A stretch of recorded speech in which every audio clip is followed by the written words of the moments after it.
Hello guys, कैसे हो आप सभी लोग। आज आपकी टैक्सेशन की एग्ज़ाम है। एमकॉम सेमेस्टर 4 टैक्सेशन की एग्ज़ाम है। तो उसमें मैंने आपको ऑलरेडी वीडियोस अपलोड कर दिए हैं, जिसमें लास्ट 4 to 5 ईयर्स के पेपर के एमसीक्यू मैंने अपलोड कर दिए हैं। एंड उसके बाद मैंने यूनिट नंबर 1, जिसमें चैप्टर 1, 2, 3 इन तीनों के मैंने कंबाइन 2 लेक्चर्स अपलोड किए हैं। और ये 2 लेक्चर अगर आप अच्छे से देखते हो तो आपके 14 मार्क्स पूरे कवर हो जाएंगे। और जो एमसीक्यू में मैंने आपको लास्ट 4 ईयर के पेपर अपलोड किए हैं वो आप एक बार देख लीजिए, तो आपके उसमें भी 14 मार्क्स निकल जाएंगे, यानी कि 28 मार्क्स का आपका कंप्लीट सॉल्यूशन हो चुका है। तो आज हम चलते हैं डायरेक्ट यूनिट नंबर 4 पर, supply of goods and service. इसमें से प्रैक्टिकल सम आते हैं, उसके और में थियोरी आती है, लेकिन थियोरी बहुत कम आती है, प्रैक्टिकल सम बहुत ज़्यादा आते हैं। और आपका 14 मार्क्स में ये पूरा का पूरा प्रैक्टिकल में निकल सकता है। जी हाँ, इसमें पेपर स्टाइल ऐसी होती है कि आपके unit number 4 supply of goods and services, इसमें 7 मार्क्स के 2 सम आते हैं, उसकी ओर में 1 या 2 थियोरी आती है, या फिर सम भी आ सकते हैं, लेकिन कंपलसरी सम आएंगे, एग्जाम्पल्स आएंगे 7 मार्क्स के मैक्स के 2, और बहुत ही छोटे और बहुत ही ज़्यादा ईजी सम है। तो बिना टाइम वेस्ट कीजिए हम डायरेक्ट चलते हैं यूनिट नंबर 4 पर। उसके सम में आपको कैलकुलेशन करके दिखाता हूँ, और उसके बाद लास्ट में मैं आपको unit number 2 and unit number 3 इन दोनों की मैं आईएमपी भी दूंगा कि इसमें से कौन कौन सी थियोरी मोस्ट आईएमपी है जो एग्जाम में आ सकती है। इन दोनों में से खास याद रखो, unit number 2 and unit number 3 इन दोनों में से ओनली फॉर थियोरी ही आएगी, इसमें से कोई भी सम नहीं आएगा। Sum only for unit number 1 and unit number 4 में से ही सम आएंगे, 2 एंड 3 में से थियोरी आएगी। और अच्छे से फिर से देख लीजिए कि फर्स्ट जो 3 चैप्टर है ना, वो यूनिट नंबर 1 है, और उसका मैंने आपको कंप्लीट सॉल्यूशन दे दिया। उसके अलावा आपको कुछ भी नहीं करना है, सिर्फ वो 2 वीडियो देख के जाओगे तो आपके 14 मार्क्स अच्छे से कवर हो जाएंगे। और आज हम चलाते हैं यूनिट नंबर 4, ठीक है। तो आप बुक ओपन कर लीजिए यूनिट नंबर 4, जिसमें सबसे पहले मैं आपको लेटेस्ट जो अप्रैल 2024 का पेपर है, पिछले साल जो पूछा गया था, वो मैं सॉल्यूशन करवाऊंगा।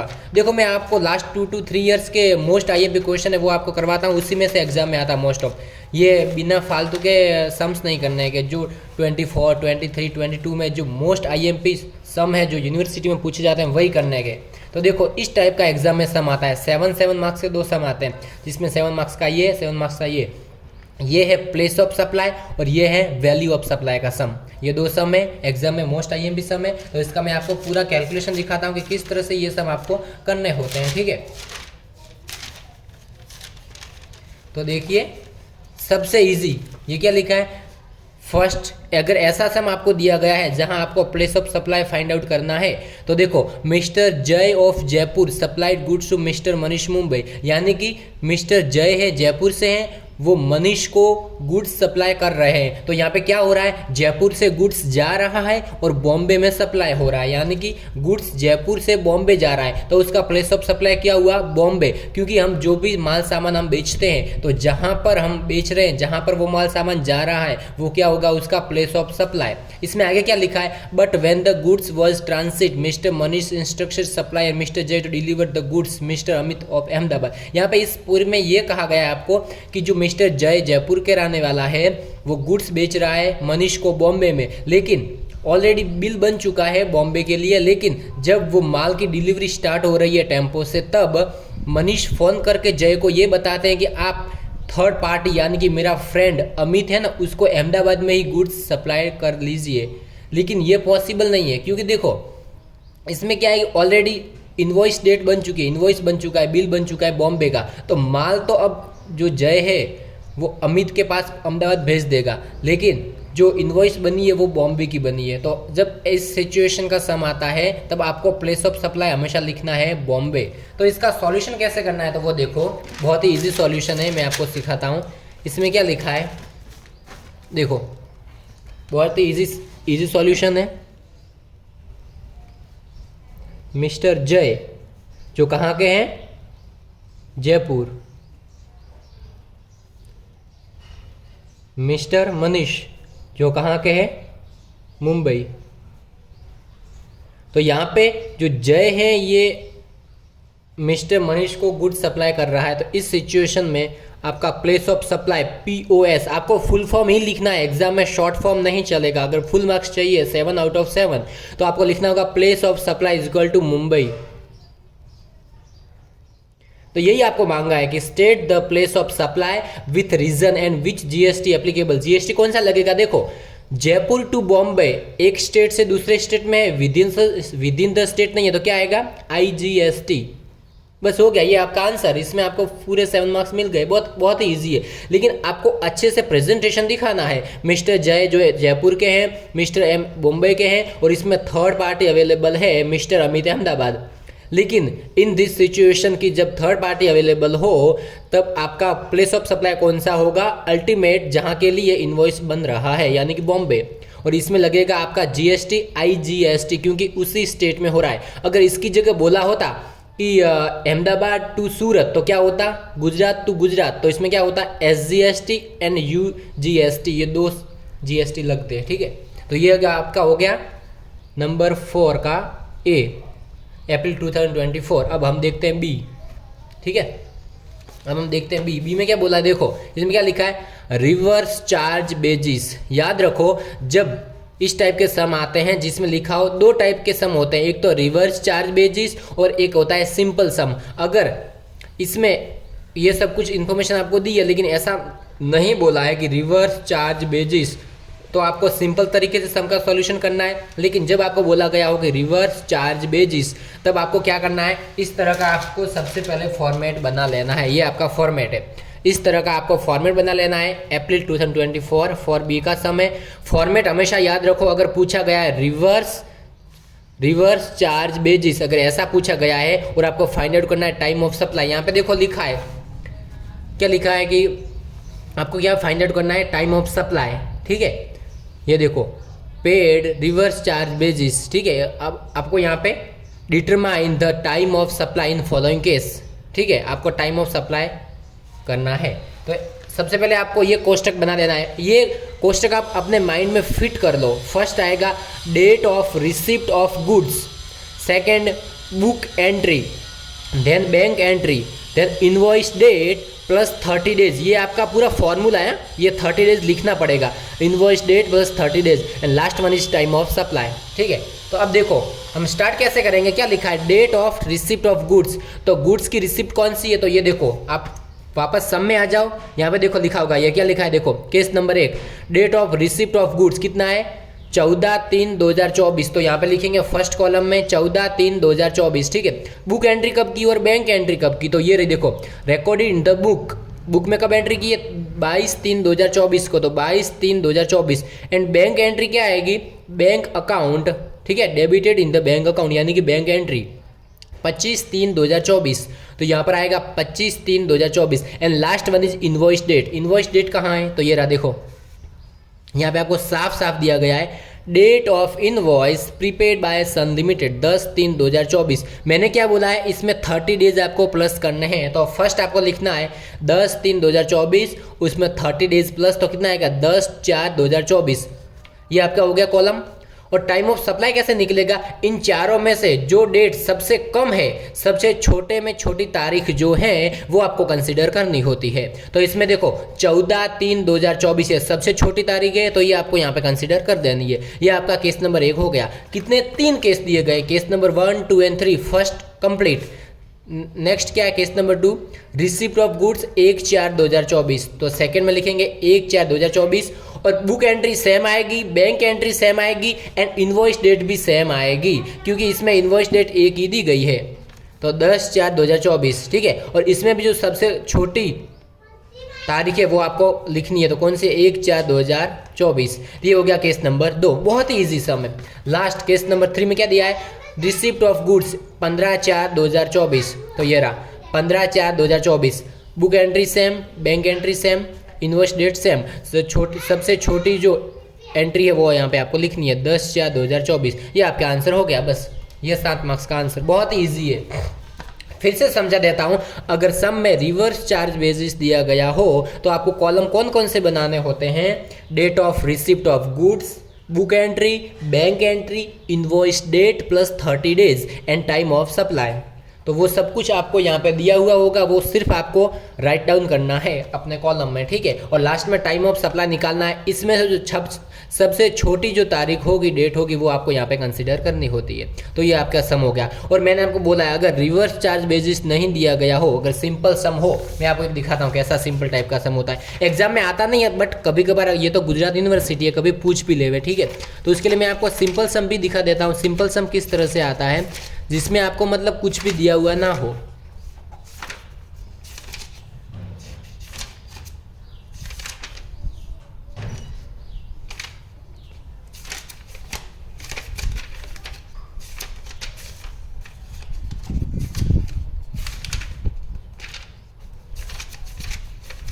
ये देखो इस टाइप के सम आते हैं, ये सिंपल सम है। देखो इसमें क्या लिखा है, Ram has supplied goods Sita 24/11/2021, the invoice was prepaid 27/11/2021, Sita paid due amount 29/12/21। इस तरह का सब कुछ दिया गया। लास्ट में क्या बोला है, determine the time of supply. लेकिन इसमें कहीं पर भी आपको ये आपको नहीं दिया गया है कि रिवर्स बेसिस चार्ज वाला सम है, ऐसा कुछ भी दिया गया नहीं है। तब आपको क्या यूज़ करना है, डेट ऑफ इनवॉइस। बहुत सिंपल, देखो आपको ये पूरा पूरा बना लेना है। रिवर्स चार्ज बेसिस में जो हमने कहा वो आपको पूरा पूरा कॉपी कर लेना है, फिर इसको यहाँ से कट कर देना है, इनवॉइस डेट को कट कर देना है और इसको लेके जाना है आगे। ये सब कॉलम ऐड कर देने और आगे 2 एक्स्ट्रा कॉलम ऐड करने हैं। कौन कौन से, date of invoice and last date of due invoice, ठीक है। ये last date of issue of invoice, ये 2 कॉलम एक्स्ट्रा ऐड करनी है। देखो ये सिंपल है, वही सेम टू सेम है। Date of receive of goods या payments, book entry, bank entry, time of supply. यहाँ पे 2 एक्स्ट्रा कॉलम आपको ऐड करनी होती है, date of invoice, last date of issue of invoice. तो देखो डेट ऑफ इनवॉइस कौन सी आएगी, तो ये रही, इनवॉइस वॉज 27/11/2021, तो यहाँ पे लिख देंगे 27/11/2021। फिर लास्ट डेट कौन सी है, last date of issue of invoice का मतलब होता है जब आप गुड्स को सप्लाई कर रहे हो वो डेट, 24/11/2021, तो 24/11/2021। Date of receipt of payments, आप पेमेंट्स कब कर रहे हो, यानी कि पेड ऑफ 29/12, तो 29/12। डेट ऑफ एंट्री, बुक में एंट्री कब की, ये देखो बुक अकाउंट 31/12, फिर credited in the bank account 2/1 हो गया। और लास्ट में क्या आएगा, time of supply. Time of supply क्या आएगा, जो सबसे छोटी वैल्यू है, जो सबसे छोटी तारीख डेट है वो आपकी आएगा। तो कौन सा आएगा, 24/11/2021, ये आपका आंसर। ये 2 टाइप्स के सम टाइम ऑफ सप्लाई में पूछे जाते हैं, सिंपल टाइप का एंड रिवर्स बेसिस चार्ज का। लेकिन 99.99% चांस है कि रिवर्स बेसिस का सम ही आता है इस टाइप का। देखो रिवर्स चार्ज बेसिस, वही सब कुछ आपको लिखना होता है, date of receipt of goods, book entry, bank entry, invoice date plus 30 days and time of supply. और फिर आपको मैंने जो कैलकुलेशन सिखाया ऐसा कर देना है, ठीक है। तो ये आपका कंप्लीट हो चुका है। 4th में A एंड B दोनों ही सम। अगर किसी को कोई डाउट हो तो आप कमेंट्स कर सकते हो, आप ये देख देख के कॉपी भी कर सकते हो। 4th B का सन लिमिटेड अप्रैल 2024 का, और ये नीचे जो मैंने किया A का मिस्टर जय एंड मिस्टर मनीष का, जिसमें mister Manish place of supply Bombay and IGST, ये दोनों आप देख लीजिए अच्छे से, एग्जाम में इसी तरह से लिखना है, ठीक है। अब हम चलते हैं 2023 के पेपर पर। ये रहा, ये तो बहुत ही ईजी सम है 2023। इसमें देखो ऊपर 2 थियरी पूछी गई है, उसकी ओर में दोनों सम है, तो आपको सम ही ऑलवेज सम ही कैलकुलेशन करने हैं। वो आपको मैंने जो सम सीखा है वो सम कौन कौन से थे, time of supply and place of supply. ये दोनों सम है वैल्यू ऑफ सप्लाई के, यानी कि इसमें कुछ अमाउंट निकल कर बाहर आएगी। बहुत ही ईजी सम है। क्या लिखा है, Karan is a dealer furniture in Vadodara, यानी कि Gujarat. He supplied goods ₹2 lakh to a customer at Surat, Gujarat. Gujarat से गुजरात के बीच ट्रांजैक्शन हो रहा है, तो क्या होगा, CGST एंड SGST दोनों होंगे, ठीक है। तो हम कैसे लिखेंगे, देखो बहुत ही ईजी है। इसमें देखो क्या आएगा, अप्रैल 2023 का सम, क्वेश्चन नंबर 4, जिसमें 1 क्या लिखा है, आपकी अमाउंट कितनी दी है, 2 लाख। तो ये क्या है आपका value of supply. Value of supply is equal to 2 lakh. Then क्या बोला है, गुजरात टू गुजरात, तो क्या होगा, गुजरात टू गुजरात में क्या होता है, SGST एन IGST, तो इसमें प्लस करेंगे 9% SGST प्लस 9% CGST। तो 2 लाख का 9% करना है तो कितना आएगा, 2 लाख का 9% करेंगे तो आएगा 18,000। वापस 2 लाख का 9% करेंगे तो आएगा 18,000। तो आंसर कितना आएगा, तीनों का टोटल कर लेंगे तो 2,54,000। ये आपकी हो गई इनवॉइस वैल्यू। बस ये हो गया आंसर कंप्लीट। इसमें पूरे आपके 7 मार्क्स मिल जाएंगे, बहुत ही इजी, बस हो गया, इतना ही सॉल्यूशन है। अगर आपको वैल्यू ऑफ सप्लाई पूछते हैं तो 2 लाख खुद के गुजरात में, गुजरात टू गुजरात खुद के स्टेट में हो रहा है तो 99% 2 बार लिखना है, CGST यानी SGST। और आपको अच्छे से प्रेजेंटेशन बहुत अच्छा रखना है ताकि आपको 7 आउट ऑफ 7 मिले। लिख सकते हो Karan is a dealer of Vadodara Gujarat to supply goods Surat Gujarat. In this condition, apply interstate supply of goods and services. 2 types of tax include CGST and SGST. So that value 2 lakh plus CGST 9% and SGST 9%। जो answer आता है वो लिख देने का और last में आपको कंक्लूजन ऐड कर देना कि लास्ट में invoice value consider 2,54,000 in this solution. बस हो गया, 7 मार्क्स आपको मिल जाएंगे। सेकेंड नंबर की कंडीशन क्या है, Karan is a dealer furniture in Vadodara Gujarat. इसमें गुजरात आया, he supplied goods 3 lakh as a customer Delhi. देखो गुजरात टू दिल्ली, ठीक है, आउट ऑफ स्टेट में हो रहा है तो क्या लगेगा, IGST। तो यहाँ पर भी सेम टू सेम करेंगे, 3 लाख दिया है तो क्या लिखेंगे, value of supply is equal to 3 lakh. इसमें ओनली 18% लिखेंगे IGST। याद रखो खुद के स्टेट में हो रहा है तो 2 बार लिखेंगे 2 बार लिखेंगे 9% IGST CGST एंड 9% SGST। लेकिन जब आपको अदर स्टेट का बोला है, Gujarat to Delhi, Ahmedabad to Delhi, Ahmedabad to Maharashtra, Ahmedabad to Rajasthan, Gujarat to Rajasthan, ऐसा बोला है तो आपको ओनली फॉर एक ही GST काउंट करना है, IGST। कितना, डायरेक्ट 80%। याद रखो ओनली 9% IGST मत लिखना। अगर ऐसा केस है तो 99% 2 बार लिखना है, क्योंकि अल्टीमेट आपका जो GST है वो 18% हो जाना चाहिए, इतना याद रखो। तो यहाँ पर 80% हो रहा है IGST पे, तो 3 लाख का 90% 80% कितना होगा, तो 54,000। 54 नो कितना होगा, 3,54,000। ये क्या होगा, आपकी इनवॉइस वैल्यू। बस हो गया सम, बहुत ही इजी सम है। ये आपका होगा 2023 का सॉल्यूशन। बहुत ही ज़्यादा इजी सम है, याद रखो बहुत इजी सम है। अगर इस टाइप के सम कोई भी पूछते हैं, अमाउंट चेंज करते हैं तो आपको वो अमाउंट लिख देनी है। उसमें आपको 9% SGST 9% CGST काउंट करना है। अगर अदर स्टेट में हो रहा है तो 18% IGST काउंट करना है, ठीक है। देन आपको अगर ये प्लेस ऑफ सप्लाई का पूछते हैं जो मैंने आपको बताया, तो इसमें आपको क्या करना है, ओनली प्लेस फाइंड आउट करना है एंड उसमें लिखना है कि कौन सा GST लग रहा है, बस।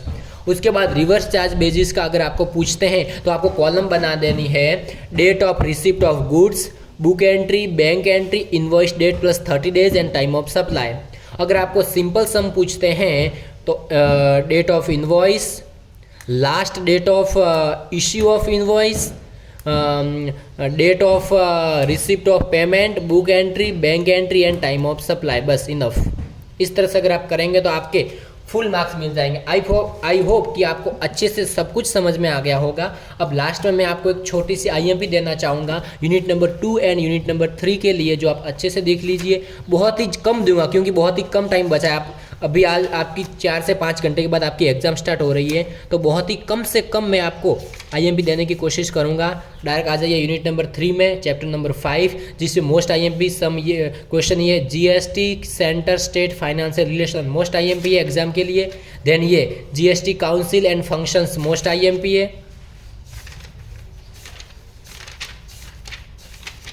देन उसके बाद ये role of central board of excise custom most IMP।